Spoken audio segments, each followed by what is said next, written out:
Wave your hands in the air like you just don't care. Typey fingers. Typing fingers. Instead of jazz hands, typing fingers. Oh, that's a good one. I should use that if I ever play live again. Everybody give me your typing fingers.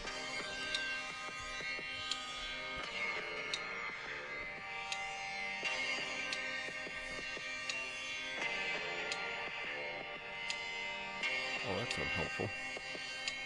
Asks you to log in, you log in, and then it tells you it's got jack shit for you.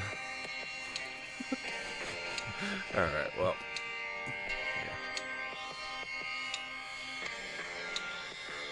Yeah. You can go ahead and open chat back up. There we go.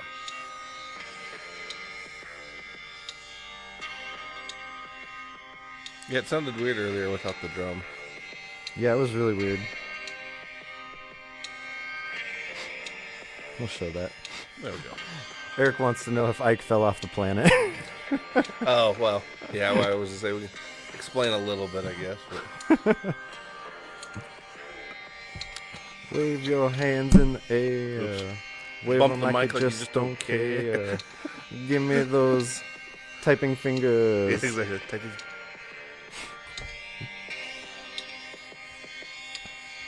Creating dance moves and all kinds of stuff, yeah. Oh. Welcome, everybody. Feedback loop. Welcome. It's Thursday. I almost said December. February. Skipping 10 months. February 5th, 2026. Jesus. Yeah. This is Yeah, Denver sure is. Denver Music Gear Podcast, brought to you by Flipside Music in Denver, Colorado. I'm Jacob. I'm Dylan. Welcome. How are y'all doing out there in the world? I hope good. Yeah. And I hope you're doing good. Yeah. Doing well. How's everybody been since Monday? Yeah, it's good to see y'all again. Yeah. We got a nice little crew here. Got Eric and Carla, and Janice. Oh, hey, Welcome. Jana, yeah. Didn't see her pop in there, but yep. Oh, and Jimmy. Oh, yeah, yep. And, yeah. Anything going on in the greater world of guitardom that you have at the top of your mind besides our normal topic? No. Yeah. All right. No, I've actually, I guess one thing that sort of keeps coming up is, like we were talking about earlier, is I still have a hard time getting a sense of how big guitar brands are right now. Oh, like who are the popular brands? Yeah, like that's one thing. Like I guess with the audience too, they can kind of tell since they have a slightly different perspective than we do, since we kind of are around the stuff and sell the stuff all the time. But for me, it's really hard to get a sense in today's, because like we were talking about, there used to be magazines or videos or whatever it would be, but there were focal points that would kind of get everybody into a certain thing at around the same time. There was always kind of a cultural focus. And I feel like lately, I guess that's more of my overarching question for like the last 2 years is what's happening on the guitar side of things that's big, because it's hard to get a sense of that part of it. Especially with social media and all the companies running their own stuff these days. I might have painted myself into a corner, but lately I've been seeing a lot of PRS. Yeah. So that might be I my... see one every time I go home. It might be my own undoing, but also like I joined some PRS forums and things, but I think they've been doing well. That's a brand that's been, I would say, yeah, they've kind of hitting all the bases. Yeah, and I was gonna say they've done a really good job at staying relevant and staying like in the mix. Mm-hmm. Because I think for a while, some of the artists that they were associated with, like it was sort of, and I'm talking like a while back. I think 20-ish years. Yeah, I was gonna say, Mm-hmm. I think it was kind of easy, not to necessarily dismiss them, but they definitely needed to kind of change some of those kind of public opinions, as some of that was starting to get a little bit, aged out a little bit. And I think now they've hit enough dudes and enough genres, playing enough different things that they don't necessarily have any of those stigmas like they used to, maybe. Yeah, I think I'm gonna guess what you're referring to is like the turn of the century new metal Yeah, and it was really no fault pop punk of their own. It was just like thing. those No, were that was their fault. They went yeah. they went after him. Well, they did, but those were also the guys that were like gleefully like playing their stuff and being like, "Yeah, I'll do that. I'll play that. I'll be an artist for you guys." Yeah, I Like mean, it was, it was very mutual, and I would say now not only is it continued to be very mutual, but I would say they've done a better job at kind of getting out with other players, other genres, other styles. because at the time there was nothing more modern than a PRS into a Mesa dual Exactly, rectifier. and that's what I was just going to say. That because like I personally right now no longer at all would associate like a PRS with a Mesa. Like to me, they do not go hand in hand. But I think for a large swath of people, there was a period, rightfully so, that like that was the association, and that was it. Yep. Done. I mean, that's I play a PRS probably because of Dave Navarro. So just a Oh, little okay, bit okay. before, but right in that same Okay. time period. But then I also loved like Story of the Year. They had these bright green Mm. custom jobbies. They also did backflips off of their amps, which was like insane. You're like, and that's really what drove it home. Yeah, I mean for that band, and then Yeah. they look cool with the pointy, sleek PRSs. Yeah, and then Mike Enzinger, I think was another one for me in that Incubus. Okay, okay, yeah. And they were in that new metal, and then they kind of diverged out of that. Well, and it is funny because, like, for me being, or I guess, even though I'm younger, coming from more of like the more classic metal inspired stuff, there was definitely an aversion to a lot of that stuff. Like everybody was kind of like trying to use vintage gear, trying to use older gear, but for more modern things. And I think that was when you sort of had that little bit of a split. But like I said, as time has gone on, like it's very interesting that has not held on in terms of an association like at all. No, I Which mean is I think pretty tough to do. Like I feel like in the guitar world, getting rid of an association is actually really tough. yeah, and I think it's crazy to think that it's John Mayer I know that that he's is like the he's face the face now. Yeah, of PRS. I mean David Grissom, but he has been from the beginning. yeah. And then who are their other signature artists? Oh, Mr. Creed himself, Oh yeah, Mark Tremonti. yeah. My brain was glitching there for a second, but yeah. I mean, he's still there. He's still rocking the PRS. One was he the very first PRS artist? I believe so. Which That- again kind of goes back to like we were saying that was sort of where some of that association sort of started. Mm-hmm. But again, they've done a really good job of kind of getting out from under that, and that is a tough thing to do because like even some brands I feel like they lean into whatever their associations were, whether they're previous or not. Like Jackson, like Jackson's pretty prevalent in like a wide range of metal, but like they're pretty predominantly in like the death metal side of things, but also the '80s metal side of things. But they're not So- going after your jazzers. Exactly. Like they're not trying. Yeah, they're if anything, they're trying to like dig in deeper with the crowds that already are kind of into them. Yeah. Whereas, yeah, I feel like PRS definitely kind of was like, okay, we got to widen this net a little bit. Mm-hmm. Which, yeah, they've done a great job at that. Mm-hmm. But yeah, other brands that are standing out lately, I'm not really sure. Well, like I said, I mean, I think as a I don't know, because it's like it's hard, at this point, having done this as long as we have, it's hard for me to like disassociate from like our normal dealings. But like Fender's one that like we've mentioned before, like they seem to be doing a great job at kind of hooking a younger crowd. But I still can't necessarily say that because like Fenders to me are kind of like just synonymous with music in general at this point. Yeah. It's like everybody or at least some member of the band is going to be playing a Fender or Fender shaped object. Yeah. Probably. Yeah, so it's like it's one of those ones like they're a brand that it's not that you don't necessarily appreciate them, but it's kind of like it's always there. It's like trying to like pick out a specific tree from a forest. Mm-hmm. So it's like I think that one's an easy one to kind of skip over, but in terms of like the dominance of other brands, it's hard for me to get a sense of that the last few years. Well, and maybe this goes to like something we've brought up before of like the fractalization of everything. Yes. Like Yeah. so there's not like even the guitar brands can't target those top artists because they don't exist Oh, I see what you're anymore. saying. Like it's hard. Yeah, it's hard for a company to throw their weight behind somebody when there's not necessarily somebody out there that's also reaching that wide of a Yeah, base. because they may Yeah, I see throw what you're their saying. name behind it, but it may not do. Like not only is the business fractured, the culture is fractured, and then the attention within each one of those genres or communities is also fractured. So you're kind of getting into the subcategory of a subcategory of a subcategory. Yeah, Yeah. because like in the early 2000s, there was that indie push Yeah. that was like a direct, uh, like the, gosh, I'm like, it was the reaction to new metal. Oh, yeah. And so then everybody was like, well, I don't want to play a PRS. I want to play an old Fender. Mm-hmm.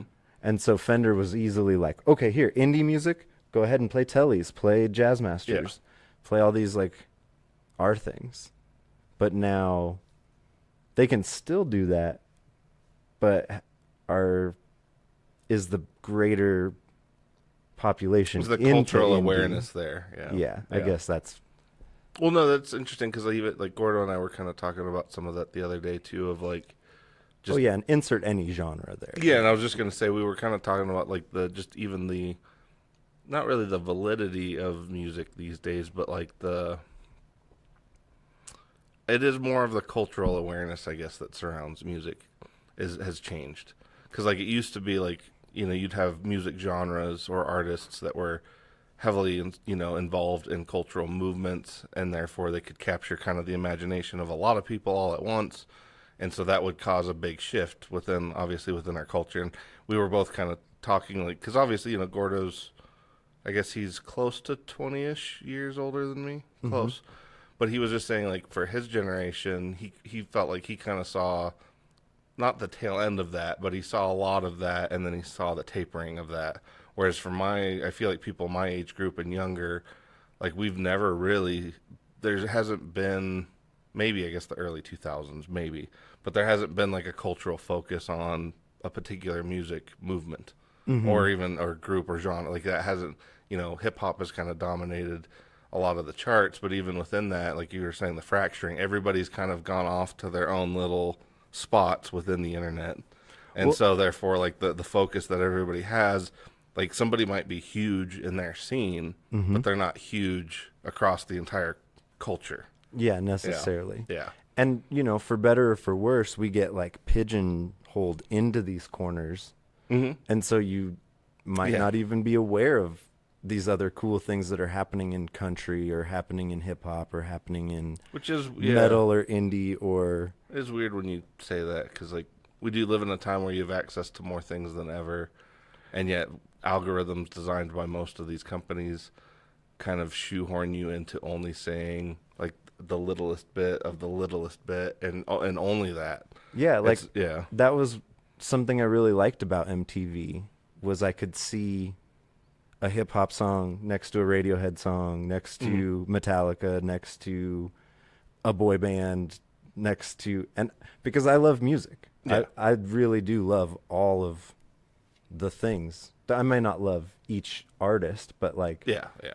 the greater genres I can get behind pretty much. I used to say this all the time. It was like there's an artist in every genre I can appreciate.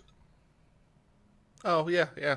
Yeah. That's fair. Whether it's like for fair. me or like what I want to listen to. Whether you're a fan of the genre or not, Yeah, there's I can- somebody you can appreciate within every genre. Yeah. Oh, Yeah. sure. Oh, of course. Yeah. Well, and I would even say that, like, maybe the difference, or at least the difference that I notice with musicians versus, like, everyday music consumers is, like, a lot of musicians are kind of willing to, like, put out that respect for somebody even if they don't necessarily enjoy their music. They can visually see and tell and appreciate the work. Oh yeah. And I think that's where, like, that's the big difference. Because, like, especially as music has kind of become just kind of a token thing or an expected thing to kind of fill the space, or at least for like a lot of music consumers. I think more, most musicians or people that are into music and music gear, a lot of it, it's hard for us to imagine consuming music on a surface level like that. Mm-hmm. But then even within that, I think a lot of musicians, even if they don't like another musician's music, they can still find something about it to appreciate, whether it's the work they put in or whatever it is, their compositions, there's something you can find. Oh, for sure. Because this game is not easy. Like, Oh, yeah. The whole, writing a song in and of itself is not easy. And then you have to share it with people enough to, like, put a band together. And then to make a record and to then They'll get enough people to play a be show. interested in it. And, Yeah, like, to warrant a show and a tour and there's so much that goes buying your T-shirts. And with all this stuff, yeah, that, if you don't have an appreciation for your fellow musicians who are out there hustling and doing it, you very much should, because this game isn't easy.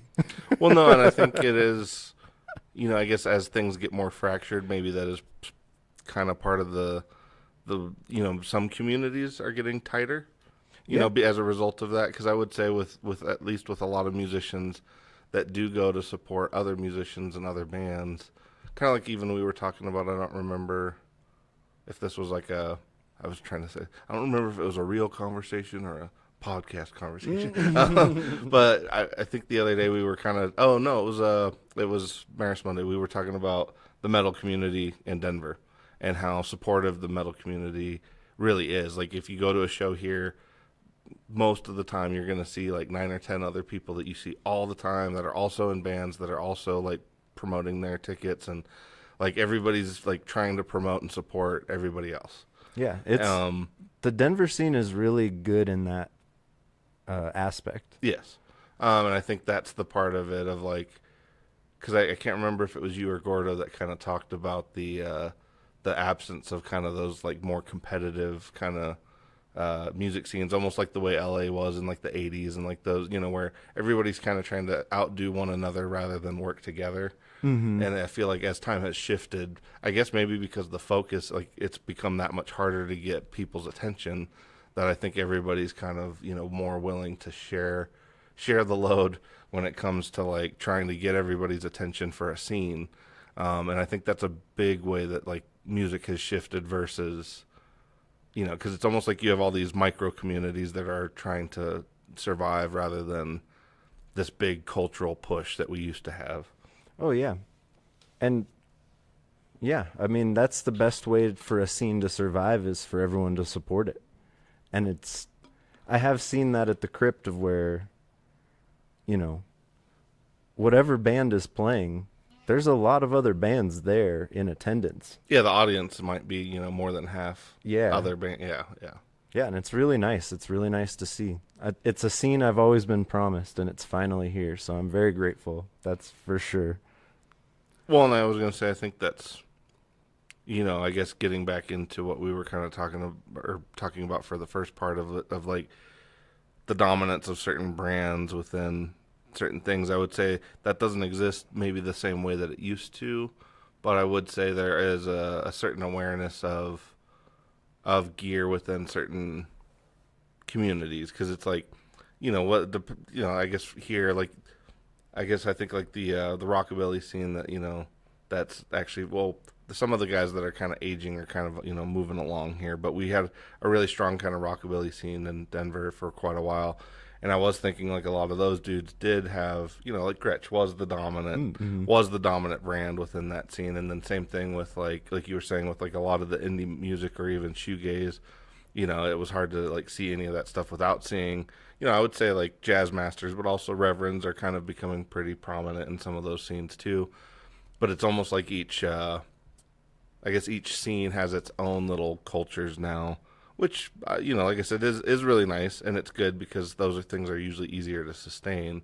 But on the other side of that, it does make it hard for like other people to get, because I guess as somebody who's not into gear, I would wonder what's their perception of like the modern guitar brands. Like somebody who's not really engaged with it the way we are, like when they're out and about, because I guess when I think back on certain artists, they were like so iconic that they sort of kind of transcended just the musician's interest. Like Eddie Van Halen, for instance, like he's somebody, he kind of transcended out of just musicians being interested in it to the point that like, people associate his guitar with like guitar in general. Same thing with, Hendrix and even Jimmy Page. Like people associate the look of them with their particular instruments as like the instruments in general. What is that like today? I don't know if that's as prevalent. The thought I had was for people who aren't as into gear, I think anything that's like Fender shaped is a Fender. Yeah. It is a Stratocaster. It is a it registers Telecaster. as just that. Yeah. Because those terms have made it past our industry. Like it's like a Stratocaster is culturally known, I feel like. Mm-hmm. Yeah, like even if they don't know the name, they know the shape. Well, and they may even know the name. They may. Oh, that's a Strat. And it's like, well, it's Strat shaped. It's a Tajima. Right. Or it's a Pacifica, Yamaha Pacifica. Yeah. Or, well, the Paul Reed Smith kind of has that shape, sure. Technically, yeah. But I think like Fender is like Coca-Cola, at this point. Yes, that's what, It's like, that's just soda. Yes. Fender is just soda. Coca-Cola is just soda. Like in the South, they call like... Yeah, pop or soda or, yeah. Well, Coke is like synonymous for soda. Yes, yeah. Like I'll have a Sprite Coke or something. I don't know. Yeah. Yeah, I haven't lived in a place where that was a thing, but I do know what you're talking about. Yeah, I haven't either, so I'm very much speculating. But so like Fender is just guitar. It's electric guitar. Yes. At this point. Well, yeah, and I would say Fender out of the big two, I would say Fender has definitely locked that in, which makes sense. I mean, that has kind of been their thing of like they're embracing, they've always embraced the classic side of things. Not that Gibson doesn't, obviously Gibson does, because they both companies kind of keep reissuing and remaking things that they've made forever. But I would say like for people a little bit older, Gibson was was the dominant one for forever in terms of what you think of a, because like especially when people think of like Les Pauls, Flying V's, like there's certain ones that culturally like you said, whether you play or not, you can recognize them. Fender's kind of locked that in for like where we're at now. But I think on that, like Gibson did themselves a disservice by always being a premium brand. Yes. And charging a hefty price for their guitars. Whereas Fender was like, well, we can be a premium brand, but we'll also give you a $200 Squire. Yes. And anything in between. Well, yeah, because Gibson kind of ended up sort of following their lead on that with that. But that is actually kind of interesting now that you mentioned that, too, because there is a certain level of instrument gatekeeping within the guitar community as well, obviously. I mean, there's, I wouldn't say like, I'm trying to think of like a good example, but I mean, there are a lot of people like how much somebody is deserving of an instrument. Like, I think that's a weird conversation, but it comes up a lot. Like it's kind of a weird thing that people throw around a lot, but I'm trying to think of like another industry where that would be, it wouldn't even be a thought. I guess relating it to like cars or bikes. I get maybe motorcycles. That might be one where like experience is kind of a factor. That might be one. So yeah, maybe with motorcycles, because like your riding experience is certainly a factor with the with the speed or the handling of the motorcycle you might be looking at. But like with cars, like you're never gonna hear a dealer or somebody trying to sell a guitar. You're never gonna hear them be like, oh, I know you're looking at this Mustang, but you're more of a Camry guy. You know what I mean? Like, you're like, they're never, it's not going to be. They'd be pushing you into a faster Mustang. Yeah, if anything. Yeah, and that's what I was going to say, whereas I can't say, like, I've experienced this stuff in a store, but, like, I do actually hear it kind of between customers, like, in the store. Like, sometimes you'll hear them kind of say those things to each other of, like, maybe you should get this one because you're not quite there yet or whatever it is. Like, because like most of the time, I guess I feel like with a lot of stuff, most people want to get what they want to get. Like we were talking about, I think, on one of the last ones, where the thing that inspires you is, and we'll probably get into that in just a second when we get to the main topic, but like the thing that inspires you is really what's important about the thing that you're buying. Absolutely. And I was trying to think of like I said, I know I've specifically heard customers say that to each other in the store of like, well, maybe you should get a Squire if you're, like actually the other day we had, a couple that came in. One of them was looking at getting. Funny enough, they actually ended up with a Yamaha, but they were looking at kind of like Fender versus Squire, and for some reason their significant other, who was not a player, kind of just kept going more off of like price, and somehow the price was indicative of how much you deserve it or not.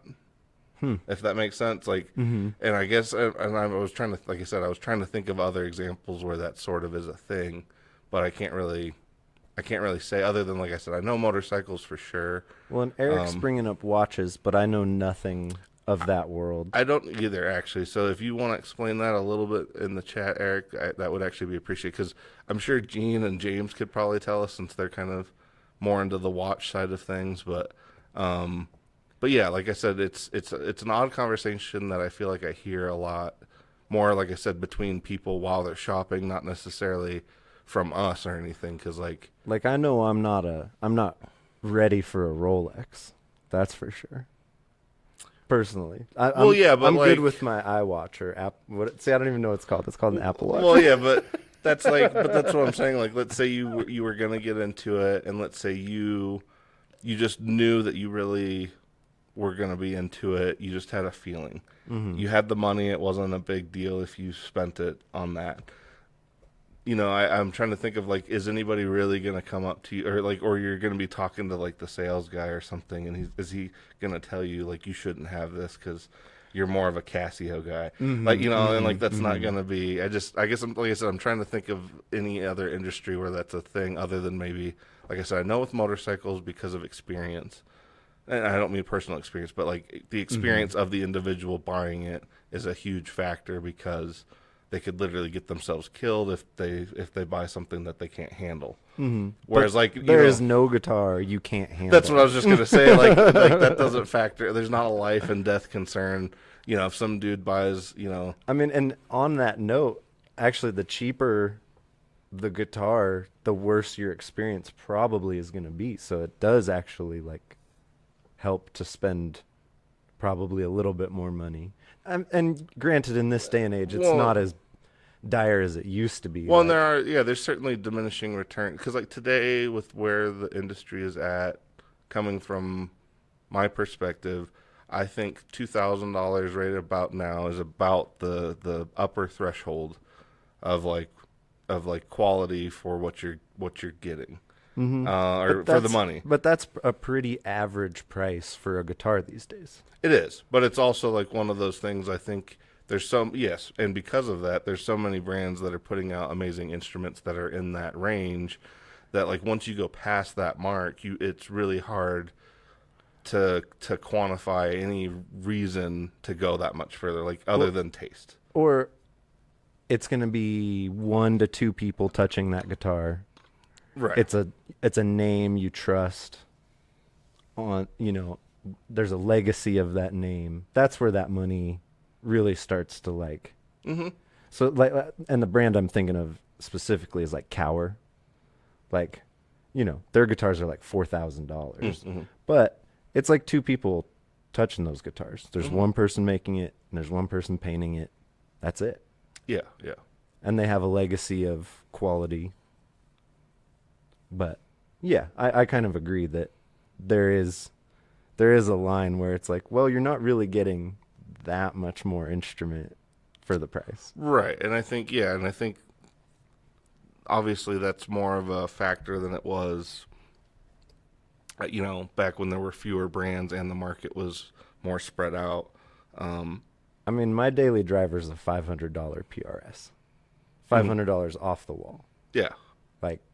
And it's amazing. I love playing it every day, which maybe this is a good segue into our topic for today of like, is boutique better than a clone?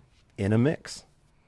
Yeah. Can you even hear it? What's the operative phrase being? Yeah, definitely in a mix. Because yes, I mean, I think it's one of those things, like, it's so hard to tell, like, once you brought that up specifically with that phrasing of in the mix, that was when I was like, well, no, you're right. Like, at the end of the day, like, it's so hard to tell what's going on, period, once you're in the middle of a mix. And I guess we should maybe specify live mix versus, like, studio mix. Like, those are two different. But I think they're kind of, it's they in are this similar. in this Yes. sentence, it's the same. Yes. Yeah. Because once you have so much stuff, once your drummer's going and your bass player's going and your other guitar player's going, there's keys and people are singing. Maybe you got horns. Your glassy high end that you're looking for in that boutique thing is gone. Oh yeah, 100%. And it may even be like shaved off by Like, it may literally be gone by the sound person because they're making room for those horns, or they're making room for your soprano singer. Mm-hmm. So all that like beautiful boutiquey stuff that's on the high end or the low end really may not even be there in the mix. Yes. And especially on a recording, they may lop both ends of. Well, yeah, I was just the saying, you may be, spectrum off or for you you. may be so compressed it doesn't matter. Yeah. Yeah. Well, and I think that is the big thing, because it's like, obviously, like we've said, as the artist, you want to enjoy what you're doing. That's the part that matters, getting your art across the way you want it to, your music the way you want it to. But yeah, does it actually matter is the thing, or does it matter once it's in the mix? And like you said, down the line, can anybody appreciate a real difference once it's in a mix? Because like if it's just you, and I guess when we do demos and things, like, those are times I notice it for sure, 100%. For sure. But even then, Because it's kind of under a microscope. exactly, and you're focused and you know exactly what you're listening for. There's nothing to cloud anything. So yes, and 100% you'll notice in those circumstances. And sometimes I would even say that those circumstances in and of themselves can be really tricky. Because I would say, like, for me, there's a lot of times where if let's say you're working on something, you're recording something, if you don't, I don't know, it's so weird. If you don't reference something else, sometimes you will be just perfectly fine and content. It's like, it's somehow when you introduce something else to compare it to is when, which, I mean, I know that's on some philosophical level that probably applies to, like, millions of things. But it is one of those things of, like, once you introduce something to compare it to, you immediately, like, shoot yourself in the foot. Because a lot of times, like, I'll record stuff, or, like, let's say we take a pedal home, and I'll try it, like, with just the interface, or I'll try it in a few different scenarios. And a lot of times, until I, like, sit there and actually compare them, I'll be very fine and perfectly happy and content with what I'm getting until I start, like, making those comparisons. And like you said, it is under a microscope. It is sound, so there's really no way to, like, there's literally no way to objectify it. I mean, so in that sense, like, Because one person's harsh as another person's glassy. yeah, and even the same thing, like, even you as a person, like, one day to the next. Oh, That can change. And again, you even grow and change every day. Yeah, and like I said, sometimes you'll hear something, and then all of a sudden, like, in your head, even though you're not, like, you can't listen to the two things at the same time, your head is still stuck making that comparison, or doing, or somehow kind of trying to measure those things up when there's nothing physically there. And that may even hold you up from creating. So, Yeah. Just push past that and create. And I like what Eric said in the comments here. Because I believe this as well. The gear is mainly for you. Yes. The audience never knows the difference. And I fully agree that, like, if that boutique pedal will make you record better, play better live for you, it's 100% worth it. Yeah, if you enjoy it more, and yes, especially if it makes you enjoy what you're doing more than 100%, yes, it's worth it. Yeah. Because if buying... I hate to throw anybody under the bus, but like a Mosky Horsey Man is mentally blocking you from being a better guitar player, then get a Ryra. Yeah. Get one of the other many million clones that are out there that all pretty much sound the same. Yeah. Well, no, and actually to that point, because I do kind of make that point with customers sometimes when, let's say they're getting down to making a decision between two pedals that are somewhat similar, and then the difference between those pedals, let's say it's not even $100. Let's say it's like $60. Mm-hmm. A lot of times I personally find it strange. Like, I mean, I know budget is budget. That part I totally get. So if you can't do it, you can't do it. Mm-hmm. But let's say you can, and that the issue is just that there is a difference in price, not that the price is going to really, hinder you in some way. It's just that there is a difference. I usually try to tell people, not to push it into the sale, but it is like one of those things, like, what if you end up using, like, especially with an overdrive or a preamp, if you use it like all the time and you use it for a few years, what is that $60 over the course of, however many years you use it? Like, to me, those are the times specifically to not skimp on, like, the thing that you want. Like, if it's the one you want and it's only $60 away or $50 or $100 away, whatever it is, if it's just a little bit more, then it is still worth it. Because again, like, if it's, to Eric's point, like, if you're enjoying it, that is the part that matters. And you're not going to look back, like, after you've enjoyed that piece of gear for 4 or 5 years, you're not going to look back on it and be like, man, that $60 really would have helped me out over the, like, it's just not, that's not going to be how that works out. Well, and like, I think at that point, if it would come down to something like that, personally, I think it would come down to what it looked like for me. Of, like, I don't personally love the gold Centaur box, but I love the stuff Ryra does with it. I love their the sparkle. I love sparkles. Yeah, like the cherry sparkle, which, it's a great looking. Like, I would much prefer to look down at my board and have the lights of the stage sparkling off of that than to have a little gold box. Mm-hmm. And I like gold. I'm not. No, but I do sort of know what you mean about.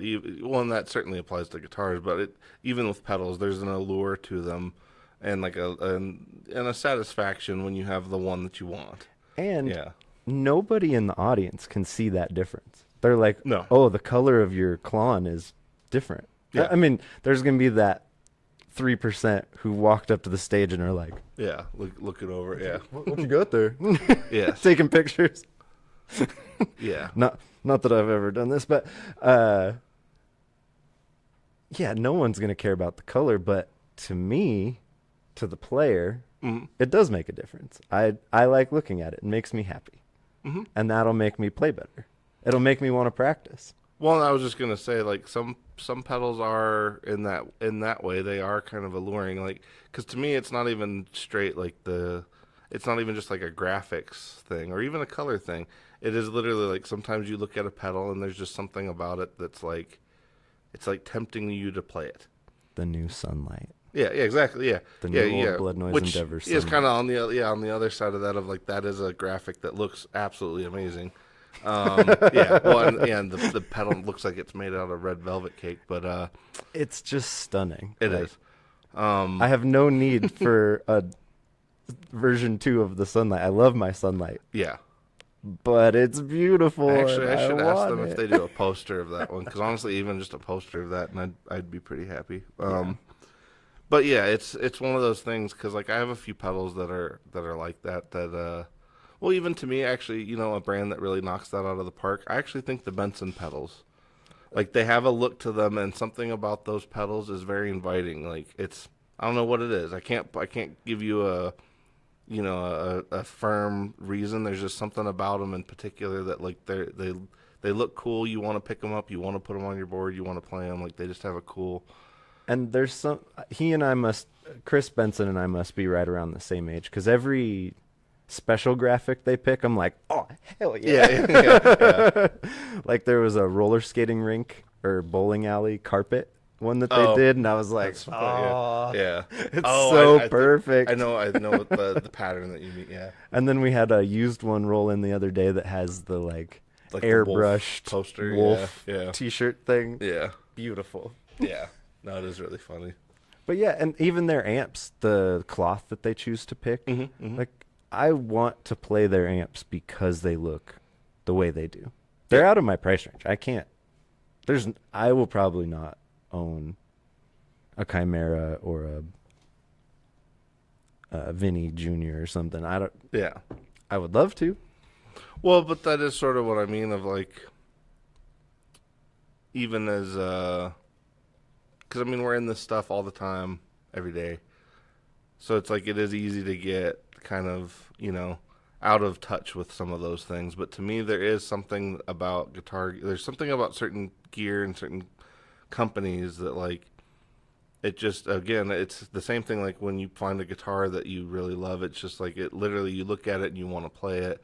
That's such a hard thing to put a price on, I guess. Mm-hmm. And to it's hard me, to quantify. Yeah, and like that is one of those things that, especially with like when on the subject of like in a mix, is anybody gonna care? Is the audience gonna care?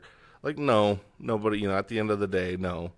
But if you care, and and again, like you said, if it doesn't bring out your best performance, or even just honestly, like if it just isn't satisfying to you, that in and of itself is especially when it comes to making things. Because I mean, even people that like artists like who operate in physical mediums, like they have specific brushes or specific they have specific tools within their bags or whatever it might be that they really identify with and bond with and want to use. Oh yeah. And again, it is all a lot of mental stuff, but at the end of the day, like that's the part of it that you are paying for. Like if I guess if we're getting into the heart of boutique versus non-boutique, and even not even cheap clone, but even just like the mass-produced stuff versus boutique, to me it is more of like how inspiring is it.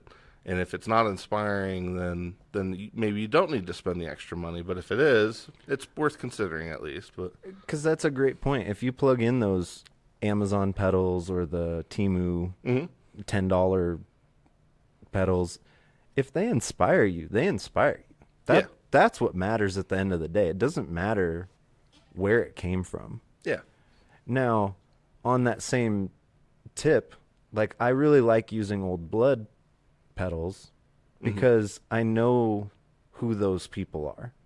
Yes. I see them on their streams. I've chatted with them on forums. They're real human beings. Like I want to support them. Mm-hmm. Whereas Mosky or Temu or Amazon, like a little more faceless. Yeah, it's completely faceless. Yeah. So that's another, I don't know, argument for boutique is like you really are supporting a human being behind those pedals. Mm-hmm. There's like 10 people that you can go look up and maybe have a conversation with, as opposed to who is Mosky. Well, and some of these builders, like what they're making in and of itself is art. Like, yeah, you're going to make your art with it. But I guess like Analog Noir is a company that comes to mind, person that comes to mind, that like you look at those pedals and like even if you don't know what you're looking at in terms of the electronics and how it's all laid out, you can just look at the build quality and you're just like, holy shit, this is like somebody really took their time to get the, like it's, it is a work of art, even though it's literally just a bunch of electronic components put together. But like you can see that artistry in the build. And to me, like those are the times, like you said, especially when it's a distinct person or even a distinct small group of people, like, they're literally making things for you to use. And if those things are, keeping them going because you're buying them, then yeah, like all that stuff to me is well worth it. And you get the added you get the added benefit of being able to actually feel good about it. Because like it to me, and like I guess in this day and age, it really is like you really do have to look hard and deep to find the things that you can feel good about owning and using. With the way the world is, I mean, I'm sure everybody can relate on some level, whether it's your clothes, your gear, your car, whatever it is. It's hard to find things and companies that like you can 100% get behind and feel, happy about. And I feel like at least with the guitar gear, especially when you go boutique, you are kind of giving yourself a chance to find those people out there that are, a lot of times, even like you said, like with Chris Benson, a lot of times they're relatable people too. Like they're people that are very much just like us. And That they are literally just like Yeah. us. I was at NAMM 2 weeks ago. I met most of these Yeah, people and we're it's like- talking yeah. about. They are all just guitar nerds just as much as we are. Mm-hmm. Like Jesse from 29 Pedals Mm-hmm. would have talked my ear off all day, and I would have loved it. Yeah. We would have had a wonderful time if there weren't, a bunch of other people Right. wanting to. trying to have those conversations as well. But yeah, it's nice to know those folks. And you know what? If you lived in their neighborhoods, they would probably come to your show. Mm-hmm. Mm-hmm. Like I talked to Dave Jordan from Non-Human Audio, and the first thing he asked me, he's like, "Denver, do you know the guys from Only Echoes?" I'm like, "I love Only Echoes. They're one of my favorite bands." And I work with Dustin, Yeah, that's fun. and yeah. like, it's a small world. And I talked to Dustin this week. I worked with him, and he was like, "Oh yeah, Dave will come to our shows. We've played shows with Dave. Like, it's a community." Mm-hmm. And maybe at the end of the day, that's what matters more than the clones, or the cheap clones at least. Yeah, well, that's what I mean. Of like, community. the community, and you can, like, yeah, boutique can mean that it's more expensive, but again, when you can actually visibly tell where the money's going, like, how much is that worth to you?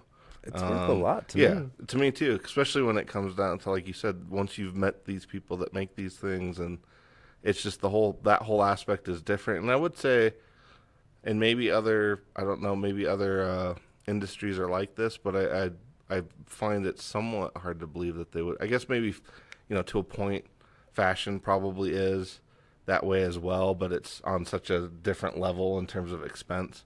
But like, again, like being able to get to know the person behind the product, like that's something that is pretty nice, because it's like, with a lot of things that are out there, like you have no idea, like you might know who designed it or who came up with it, but you don't know who built it. Mm-hmm. And it's like a lot of times, like, when we get stuff, from some of these smaller builders, like not only did they design it, but they literally hand put every piece and every Together. part together. So it's like it's a different level than you get with a lot of other things.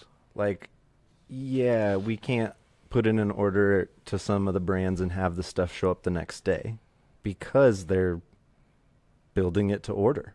Yes. Mm-hmm. It's not just mass produced and shoved out the door. Yeah, it's literally not cookie cutter. Mm-hmm. Which is, yeah, it's wonderful.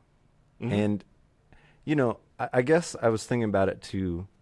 From an artist perspective, I do want to use those tools that are inspiring and push me in directions the same way that, like, in a physical medium of painting, Mm-hmm. I want to use the nice paints because they do apply to the canvas differently than the cheap paints. Oh yeah, 100%. Like- Well, I mean, even pencil artists. So I mean, getting into the minute differences between a 6B, a 4B, a 2B. Like getting into and why that and this brand's version of a 2B and this brand's version of a they get into those distinct things, and yeah, it's like kind of like you were saying, like the person viewing it is probably not going to care what pencil you used or what paint you used. But if ultimately the art you produced with it is better because you enjoyed it more, then that's really where that's going. And it's like getting kind of beyond just the fixation on strictly the dollar amount. Because it's also, I know for some people, like especially with certain guitars, I guess it does come to mind, like it can be status things for sure. Oh, that can that can certainly be a thing. But I think, I think keeping people from enjoying things or telling people that they can't enjoy it because it's more expensive is a weird opposite way to go with that. Because like sometimes that people kind of go that other way of like, this is what they can get, therefore they're kind of telling somebody else who could maybe spend more on it that, oh, you're not going to get any more out of that, so why would you even bother? Mm-hmm. Like there's two ways. It's kind of the same way of like somebody with, who spent a lot of money on something trying to tell somebody else that, oh, they should be just fine without it. It's like, it's like there's no sense to those arguments. It's like it really does come down to you as the end user. And that's really the only part that, really matters. But Well, and like the weird thing about guitars is they were once alive, Yeah. right? Mm-hmm. I mean, the wood was a living being at one point. So stick with me here for a second. So you're saying nobody should buy aluminum guitar? I'm just kidding. No, no, no. I'm kidding. But in a wood guitar specific scenario, yeah. you may vibrate with that thing, that living Oh, I see where you're going. former Okay, thing. sure. And so, like, you got to try some things. And you may be surprised that the expensive thing does speak to you more. And you may be surprised that the cheap thing speaks to you more. Mm-hmm. Because I love what Sam Artek always says. If it was the right piece of wood on the right day with the right people building it, that's going to be a quality instrument. Mm-hmm. And so I don't know if price even plays into that. If the guitar you pick up speaks to you, that's the one. Well, and it may, Price may not well, that's what I was going to matter. say, because, like, even, either way. yeah, I was just going to say, like, because you could kind of compare that in both ways. Like, you could even take a slew of cheap guitars, and if you just happen to find the right one for you, like, that could be, because, I mean, I think I think everybody here actually does that. I mean, we all have really oddball kind of cheap guitars that are some of our absolute favorites. And it's like the price of it has nothing to do with why it's a favorite. It's just like, that's one of those things of like, yeah, it's a cool thing that you can be like, yeah, this is like one of my favorites, and it was cheap. Yeah. Like it's it can be one of those things, but it's not like That PRS SE24 custom, or it has so many names, but the one I ended up taking home. Every time I'd look at it, I was like, I just want to pick it up. And then somebody would try to sell it. And I'm like, why are you trying to sell my guitar? and then you're getting like uptight. Yeah. Well, but that's when you know like something is for you. Again, if like when. And I wasn't really in the market for a new guitar. Yeah. But but you're like something about it is It because resonated with me. I think that's the feeling that like a lot of people don't. I almost don't want to say don't get a guitar unless you have that feeling, but I kind of want to. I kind of am at this point. I am sort of that way of like.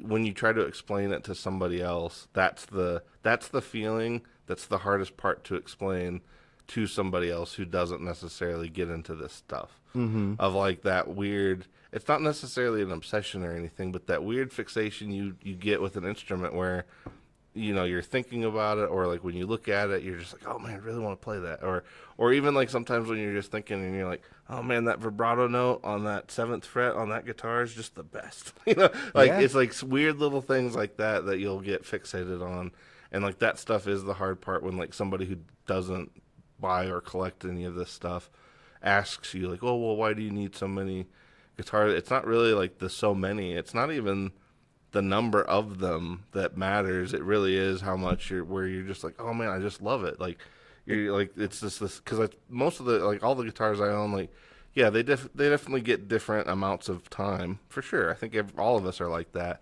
but there is a reason of any of the ones that I have that I've kept, which usually I don't even get one if I'm not gonna keep it, but. For me, that is like that feeling. I don't know what you'd call that exactly, but that feeling of of like you said, when you almost get worried somebody else is gonna take it, or you're gonna miss it, or you're gonna lose it, or whatever. Like that feeling is the feeling of when you've found the right piece. Yeah, and it does. It's like, and when you find that thing, hopefully it does make you want to play. I mean, ever since I bought that guitar it's been A whole nother a year since October, this past October. I've played it almost every day. There's not other guitars that made me want to. I have 24 guitars, and not one of them made me want to play the way this one does. It resonates with me. It has a resonance to it when I play it acoustically that I just enjoy playing it. I never thought I would be a PRS person. Mm-hmm. I was always a Fender kind type. Well, and I mean, I think that does get into that even though, because like I would, I came more from like Gibson styled instruments, and a lot of times that's still like where my home base is. Mm-hmm. But the more I've played, eventually I finally found, like I was looking for them and it took a lot longer, but I did eventually find Fenders that I was happy with. Mm-hmm. And then when I found those, it's the same thing. It is the same exact feeling because sometimes you get stuff and you're I guess you almost wonder like if you're gonna have that same feeling about another guitar. Like you know that's usually what you're kind of looking for. And for me, it is one of those things of like sometimes you even get fixated on a guitar that's not. It's funny. It sort of sounds like we're talking about people, but you get fixated on a guitar that's not necessarily for you. You know, you know what I mean? Yeah. And it's just kind of funny because like there's certain times that I think that we all go through. Because like even like my whole thing with tellies is like sometimes I'll see one and I'll be like, oh man, that is just. It's weird because like when I first looked at tellies, I hated them when I was like first playing. Like Me too. I thought they were ugly. Yeah, same here. I thought I'm like, why does anybody want to play this weird like old like toilet seat guitar? And like that was where my head would go. But then every once in a while, like I said, you'll see somebody or you'll see a player or you'll see a specific telly, and you're like, oh man, I really want to love that thing. But then it's just I've never made that bond like I have with like Strats.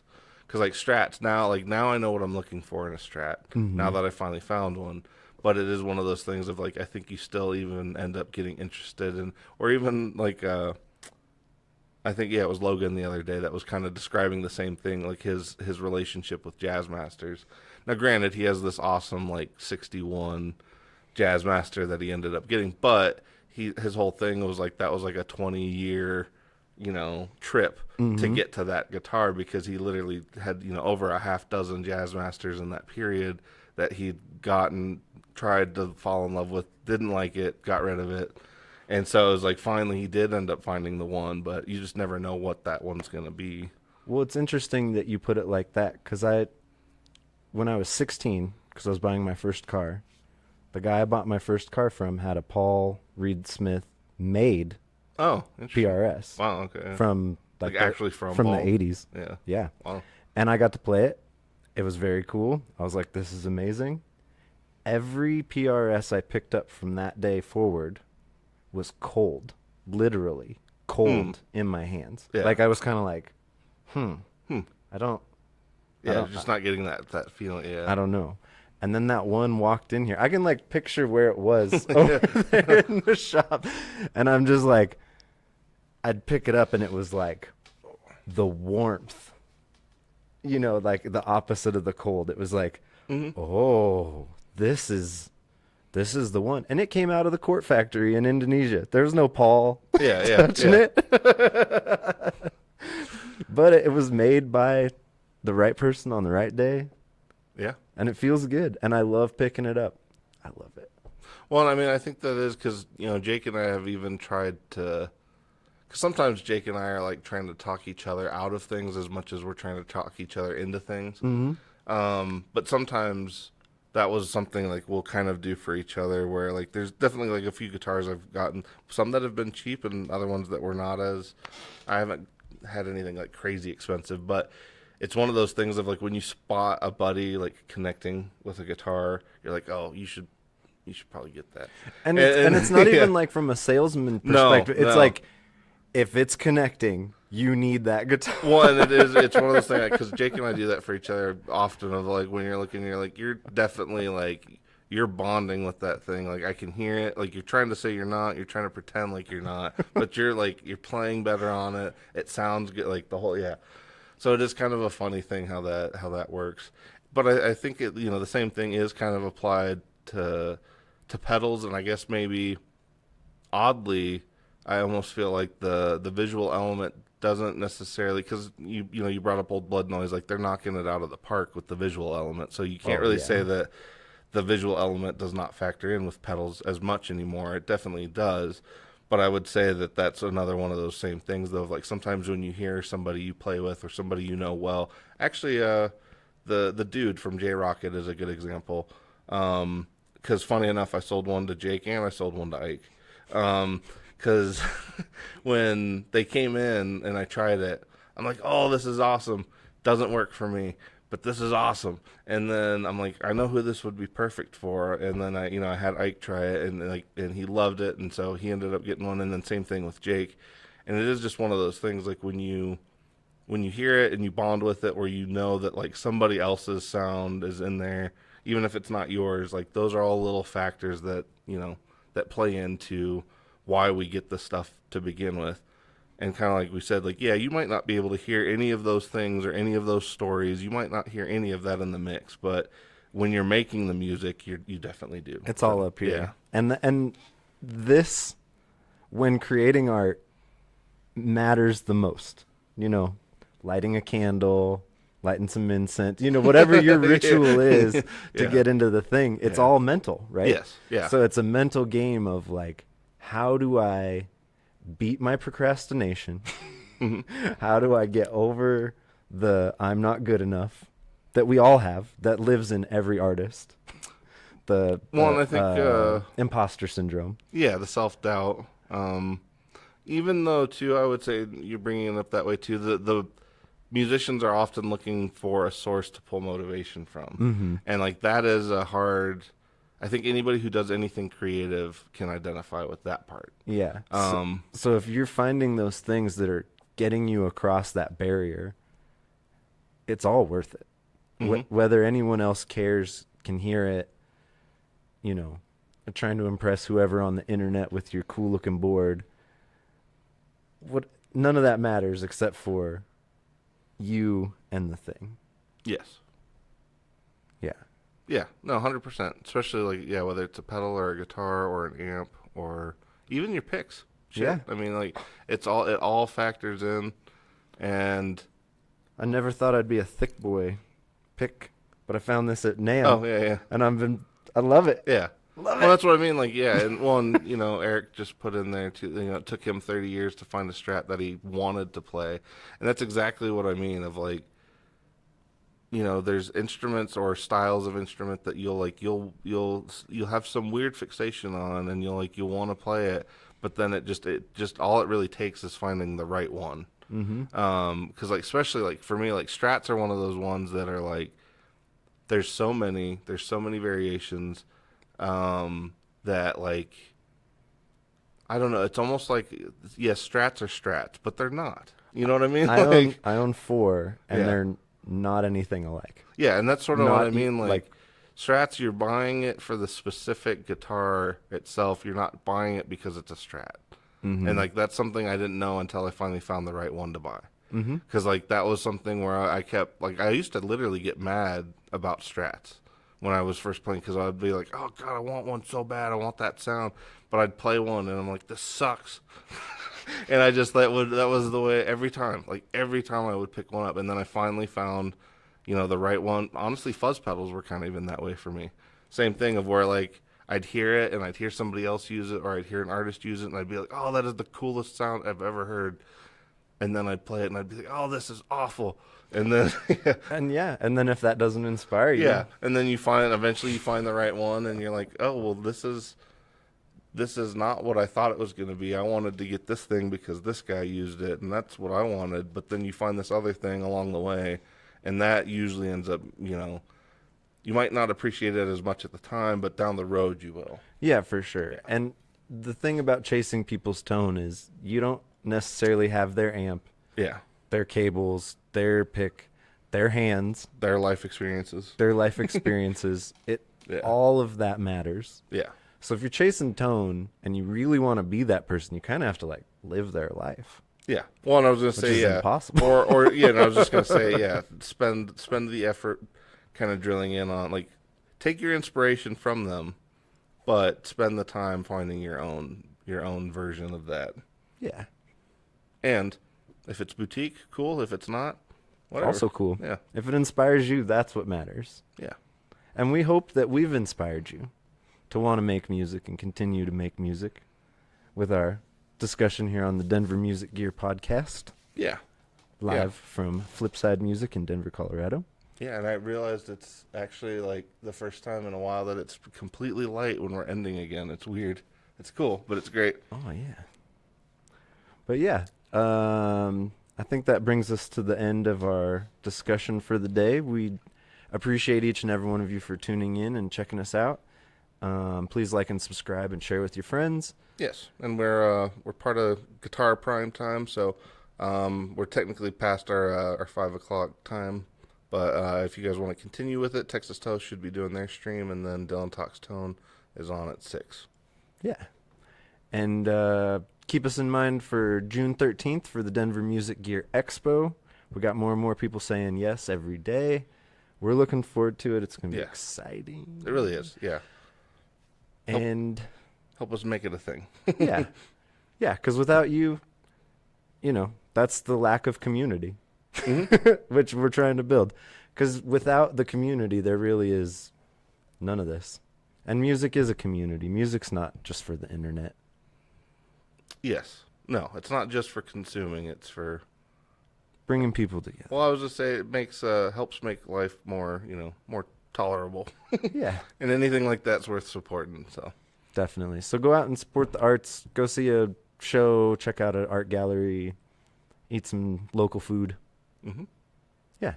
And this has been Denver Music Gear Podcast. I'm Jacob. I'm Dylan. And we'll catch you on the flip side. side.